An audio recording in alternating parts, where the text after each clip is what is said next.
สบายดีท่านผู้ชมท่านผู้ฟังทุกท่านมาพบกับ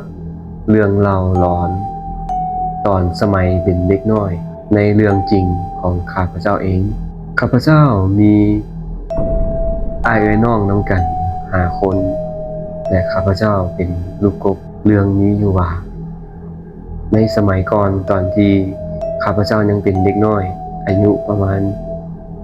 7-8 ปีและข้าพเจ้าก็มีน้อง4 คนน้องเป็นผู้หญิง2 คนผู้ชาย2 คนเรื่องนี้อยู่ว่าในสมัยก่อนชาวบ้านส่วนหลายเฮ็ดไร่เฮ็ดนามีอาชีพเฮ็ดนาแล้วก็พ่อกับแม่ของข้าพเจ้าเองก็มีอาชีพเฮ็ดนาคือกันซึ่งในสมัยก่อนนั้นบ่มีรถในการเฮ็ดนามีแต่เอาควายไถนาแล้วก็การเดินทางไปนาต้องได้ย่างเอาบ่มีรถบ่มียานพาหนะในการใช้สอยซึ่งนาในสมัยนั้นมันก็จะมีอ้อมรอบไปด้วยภูผาป่าไม้รักษาว่าสิ่งสัตว์ป่าหลายชนิดและนาบางคนก็อยู่ไกลจากหมู่บ้านหลาย10 ลักก็มีเช่นเดียวกับนาพ่อแม่ของข้าพเจ้าเองก็อยู่ห่างไกลจากหมู่บ้านประมาณ5 กิโลเมตรมีมื้อหนึ่งในฤดูเฮ็ดนานั้นชาวนาก็จะมักพากันไปนอนไร่นอนนาซึ่งบ่สะดวกเนี่ยชาวบ้านก็เลยเลือกที่จะนอนอยู่ไร่อยู่นาในช่วงฤดูทำนาจนสิ้นสุดฤดูจึงพากันกลับเมื่อบ้านเมื่อสองแต่มีมื้อหนึ่งครอบครัวของข้าพเจ้าก็ได้ไปนอนอยู่เถียงนาคือกันและพ่อกับแม่ก็ได้เฮ็ดนาซึ่งในตอนนั้นข้าพเจ้าจือได้จนเฒ่าทุกมื้อนี้พ่อของข้าพเจ้าสูบล่อคนสำหรับเครื่องใช้ของสอยจากบ้านมาเถียงนาหลายต่อหลายเทื่อก็ได้ใช้ล่อสุกเอา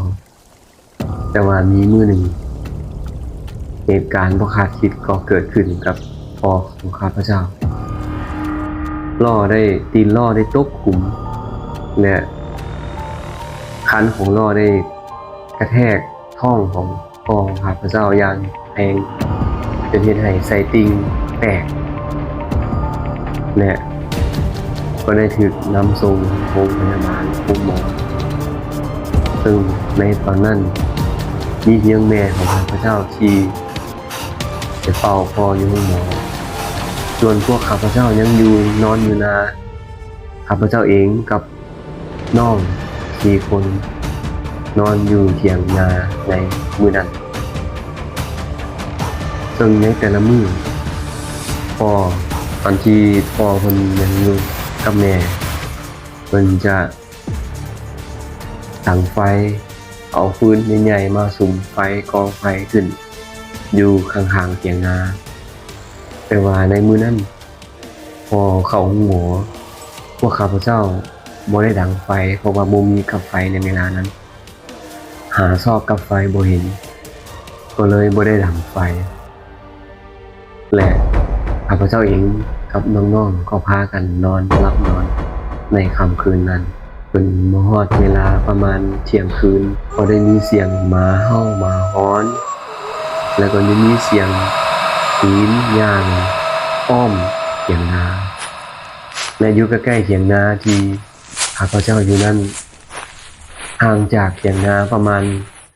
50 เมตรก็เป็นปราสาทสำหรับฝั่งคนเป็นคนชนเผ่ามู่หรือว่าเผ่าลาวสูงซึ่ง เวลาที่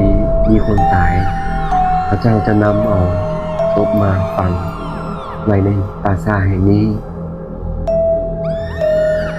และบ่ฮู้ว่าเกิดหยังขึ้นในค่ำคืนมื้อนี้เองมีเสียงปีนยางอ้อมอย่างหน้าและหมาที่พ่อของข้าพเจ้าเลี้ยงอยู่นั้นมีหมาตัวหนึ่งชื่อว่าบักแดงมันเห่าอยู่ตลอดเวลามันเห่าทั้งหอนมันคือจังสิรูปสิกัดคนนี่แต่ว่าพวกข้าพเจ้าส่องเบิ่งอยู่ตรงเอียงปรากฏว่าบ่เห็นผู้ใดเลยกลับเข้าไปในบ่อนอนแล้วก็เอาผ้าห่มกวมหัวพุ่งผ่านบ่มีผู้ใดปากบ่มีผู้ใดเว้าหยังแต่ว่ารู้สึกย้านเด็กน้อยอายุ 7-8 ปีในเวลานั้นรู้สึกย้านเพราะว่าบ่มีผู้ใหญ่ดูแลบ่มีผู้ใหญ่มองอยู่ในเวลานั้นแต่ปรากฏว่าได้ยินเสียงตีนยางฟุบฟับเสียงตีนนั่นดังประมาณเกือบว่าประมาณ20ปลายคนฟังจากเสียงตีนนั้นแต่บางอย่างอ้อมเทียงนาแต่หมาก็เห่าอ้อมหมาเห่าสิลูกกัดไม่สิลูกสิกัดนี่แต่ว่าข้าพเจ้าลองส่องมึงในส่องลงไปในฝาเทียงนา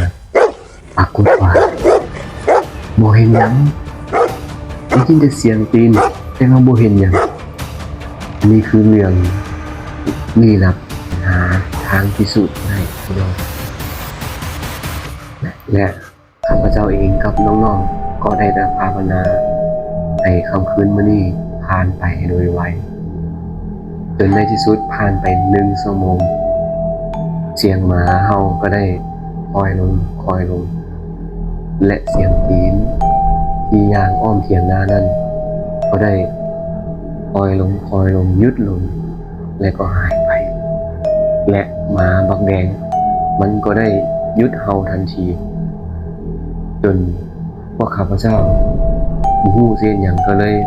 บอกน้องๆว่าบ่ต้องปากให้เงียบไว้แล้วก็นอนโชคดี